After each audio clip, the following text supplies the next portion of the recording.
में शहबाज और मुनीर का शटडाउन एक तरीके से देखने को मिल रहा है। क्वेटा से ग्वादर तक बाजार बंद है, ट्रैफिक ठप है, पुलिस और सेना के एक्शन से लोग नाराज हैं। कई इलाकों में सुरक्षा बलों के साथ झड़प हुई है। पुलिस ने 100 से ज्यादा लोगों को गिरफ्तार किया है। अब देखिए, इसी तरीके से बल प्रयोग करके नेपाल में भी आपने चीजों को बहुत दिनों तक दबाने की कोशिश की। इसी तरीके से बल प्रयोग का एक हद होती है, उसके बाद आप कितना भी आप ताकतवर हो, सप्रेस आवाम को कर नहीं सकते।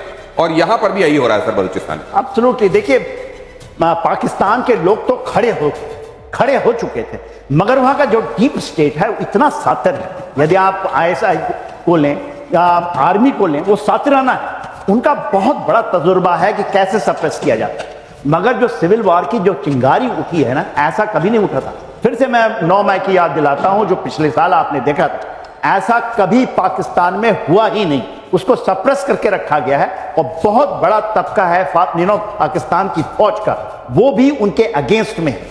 क्या कारण है कि वो चिंगारी भड़क नहीं रही है? ऑपरेशन सिंदूर हो गया, मुझे तो ऐसा लगता था कि उसके बाद भी कहीं ना कहीं होगा, मगर अभी चिंगारी नेपाल से वहां पहुंची है। लोग देख रहे हैं कि फ्रांस में क्या हो रहा है। पूरी यदि आप लेंगे, श्रीलंका में क्या हुआ था, इस सेम चाइना का जो उन्होंने हरमन टोटा में भेज दिया था, जो वहां के राजपक्ष लोग थे, दोनों भाई, और किस तरह से उनको वो चीज डिफरेंट थी। लोग ये कहते हैं कि किसी ने कर दिया, डीप स्टेट। उस समय श्रीलंका को और नेपाल एब्सोल्युटली एक, बांग्लादेश डिफरेंट है, मगर पाकिस्तान में ये हो सकता है और कभी भी हो सकता है।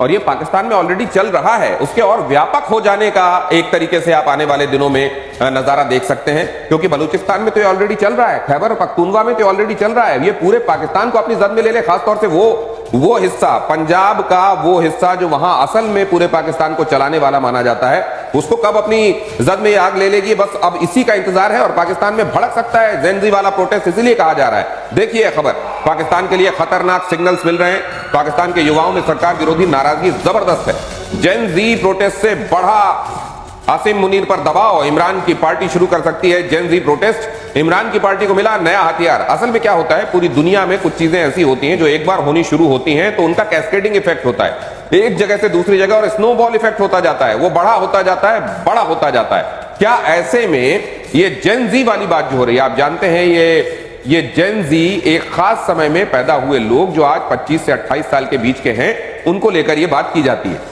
ऐसे में क्या ये जेनजी में गुस्से का उबाल वहां इमरान खान लाने में कामयाब हो सकते हैं? क्योंकि आप जानते हैं यूथ वो वर्ग है सोसाइटी का जो खेलों से, खासतौर से क्रिकेट से बड़ा मुतासिर है इस सब कॉन्टिनेंट में, आप ये जानते हैं। तो क्या ऐसे में इमरान खान वाकई इसको हवा दे सकते हैं? कैसे? देखिए दिनेश जी, आज का युवा बहुत सतर्क है। हम समझते हैं ना, जैसे मैं बात करूं, जैसे जब बरसात होती है ना तो ह्यूमिडिटी चाहिए, ये इतना टेम्परेचर चाहिए, और एक ट्रिगर एक्शन होता है जिसको प्रेसिपिटेशन कहते हैं। मैं पायलट मौसम विभाग की बात कर रहा हूं। तो प्रेसिपिटेशन का ट्रिगर एक्शन हम सभी समझते नहीं थे कि मैं कैसे घबराऊं कि ट्रिगर एक्शन कब होगा, कब जबरदस्त थंडरस्टॉर्म आ जाएगा। तो ये ट्रिगर एक्शन होता है और ये बहुत दिन से दबा रहता है। ह्यूमिडिटी बन जाती है, मौसम बन जाता है, हवा का रुख भी बन जाता है, वो ट्रिगर एक्शन होता है। अब ये बांग्लादेश में हुआ, फ्रांस में हो रहा है, आप नेपाल में देख रहे हो। अब ये ट्रिगर एक्शन, क्योंकि जनता तो सताई हुई नहीं सर, लेकिन हम तो ये पाकिस्तान में बहुत दिन पहले, आपको MQM याद होगा सर, किस तरीके से मौलाना ने पूरा ब्रिगेड निकाला, पूरा मार्च चला था, और पूरा पाकिस्तान एक तरीके से लग रहा था कि उनके साथ आ रहा है, लेकिन बड़ी बड़ी चतुराई से उसको दबा दिया गया था। तो क्या ये चतुराई एक बार फिर कामयाब होगी या इस बार तो ये विद्रोह होकर रहे? देखिए, जो MQM की बात करते हैं, फजलुर रहमान वाली बातें, उस समय भी ऐसा लगता था कि कुछ ना कुछ हो जाएगा। पाकिस्तान के अंदर से जितने यूट्यूबर्स हैं, इवन आप देखते होंगे, आप मीडिया के लोग हैं, वहां से भी मीडिया के लोग जो यूट्यूब बना के डालते थे, और जिस तरह से भारत का वो दिख रहे एग्जाम्पल ये हो रहा है। इवन ओल्ड पीपल जो है पाकिस्तान के अंदर में, उनकी एक ये है कि एग्जाम्पल देखते हैं भारत कि भारत इतने आगे ऊपर चला गया, हम पीछे रह गए। और 9 मई की जो घटना है, ये कभी भी फूट सकती है, मेरा अपना अनुमान ऐसा है। मगर इसको ISI और पाकिस्तान आर्मी ने बड़े बेवकूफी से दबाया हुआ है। और उसका एक कारण है, ये है कि ये जो 3-4 जो हम ये प्रदेश हैं जहां पर कि वहां से अलग होने की लड़ाई चल रही है, यदि वो जुड़ जाते, इसलिए वो हाथ जोड़ नहीं कर पा रहे। बलूचिस्तान के लोग अपनी आजादी की मांग कर रहे हैं, डिफरेंट। जो TTP है वो अपनी डिफरेंट है खैबर पख्तूनख्वा के अंदर में। उसी तरह आप जाएंगे तो POK गिलगित बल्तिस्तान में ये अलग अलग है। यदि ये जुड़ गए तो ये तो इसके पहले सबसे पहले यही आना था। एक बात ऐड करना चाहूंगा मैं यहाँ पे, ये कौमी जो हुआ था ना, जैसे 9 मई की बात कर रहे हैं, तो वो हुआ था कौमी मूवमेंट, ये कौमी मूवमेंट जो है वो अलग है। ये जो मूवमेंट हो रही है, ये अगर पूरे ये अफगानिस्तान, ये जैसे बलूचिस्तान में भी वही प्रॉब्लम है, सिंध में भी वही प्रॉब्लम है, खैबर पख्तूनख्वा में भी वही प्रॉब्लम है। तो ये जो बहुत गहरा इशारा कर रहे हैं आप, ये कह रहे हैं कि कौमी वाली बात नहीं है, आप ये रोटी कपड़े और मकान से अस्तित्व से जुड़ी बात है। ये जब हुआ तो पाकिस्तान शायद एकजुट भी हो जाए, हो सकता है वो एकजुट हो जाए, क्योंकि सबकी समस्या कॉमन है, और ये बात हमें अलग समझनी चाहिए। ये कौमी नहीं है, इस बार जो हालात बन रहे हैं, और ये जो कहा जा रहा है कि वो ट्रिगर पॉइंट जिसमें प्रेसिपिटेशन शुरू होकर बारिश शुरू हो जाती है, बादल होते हैं, मौसम बनता है, ह्यूमिडिटी होती है, लेकिन एक होता है ट्रिगर पॉइंट जिस पर वो अचानक बारिश शुरू हो जाती है। अब तो लगता है पाकिस्तान में बादल फटेंगे, और नेपाल के बाद अब फ्रांस में भी सड़क पर जेन-ज़ी, अगली खबर देखिए, सड़क पर करीब 1 लाख प्रदर्शनकारी उतरे, बसों में आग, दफ्तरों में तोड़फोड़, राष्ट्रपति मैक्रों की आर्थिक नीतियों का विरोध। हालात काबू करने के लिए 80,000 पुलिस वाले फ्रांस में तैनात किए गए हैं, और इस समय बहुत बल प्रयोग करके इसको दबाने में वहां पर प्रशासन लगा हुआ है, लेकिन इसमें वैसी कामयाबी मिल नहीं रही है। और इसमें इसको जो नाम दिया गया है, सब कुछ रोक दो, इसको वहां जिस कैंपेन का जो नाम दिया गया है उसमें उसका जो टैग लाइन है वो ये कहा गया है कि हर चीज को ग्राइंड हॉल्ट पे ला दो, ऐसी स्थितियां बना दो कि सरकार हमसे बात करने के लिए मजबूर हो जाए। सर, फ्रांस में भी ये चल रहा था क्या? बहुत दिनों से चल रहा था, बहुत पहले से चल। और ये इसमें बेसिक नाराजगी क्या है? देखिए, अगर बजट को देखते हुए कुछ जगहों पर बजट एलोकेशंस कम करने पड़े तो ये तो सरकार की मजबूरी है। नहीं, उसका कारण मेन है, 1 साल में 4 प्रधानमंत्री, आपने सुना है? 1 साल में 12 महीने में 4। अब इसलिए हुआ है, भड़का इसलिए प्रधानमंत्री ने रिजाइन किया है।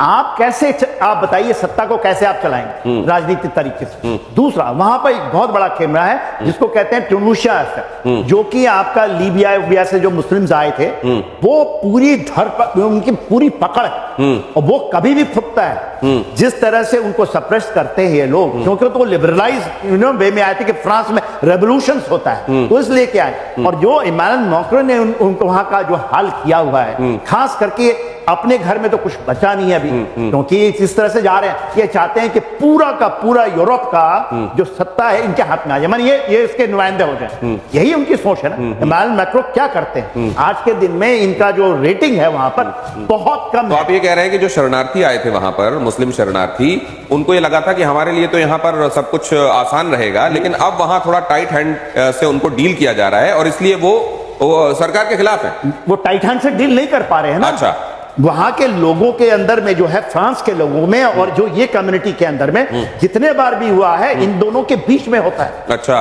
वो तो इतने छुटे हुए हैं कि कुछ भी कर सकते हैं। तो यहाँ पर जो मुस्लिम ब्रदरहुड की बात होती है फ्रांस के अंदर में, वो तो लोग रोकना चाहते थे मगर रुका नहीं। वहां पर तो रोकना चाहते थे, देवर अगेंस्ट कि सबसे पहले फ्रांस में रोक पाएंगे। तो इस तरह के जब हालात किसी देश में होते हैं, तो क्या वहीं पर अचानक कुछ अंदर खदबदा रहा होता है जो सतह पर आ जाता है, या एक्चुअली वो खदबदा तो बहुत दिनों से रहा होता है, लेकिन फिर कोई एक बड़ी विश्व की ताकत जो है उसको हवा देती है और वो तब सतह पर आता है? ये बात तो आप लगातार देख रहे हो हमारी परिस्थितियों में, इंडियन ओशियनिक रीजन में हो, या रीजनल बात करें या ग्लोबल बात करें, चाहे इवन ब्रिटेन में लगातार देखिए ये जो, या कनाडा की बात कर ले आप, तो कनाडा में भी हुआ था।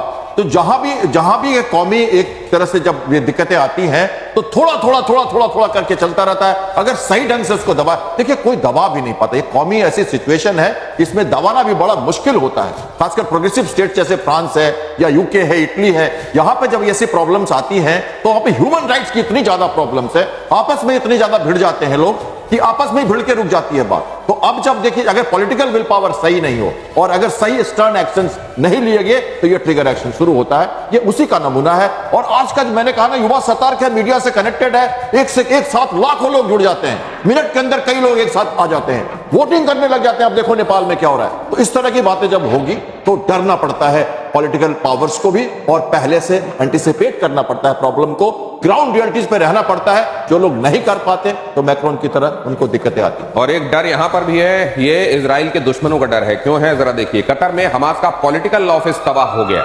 हमले के वक्त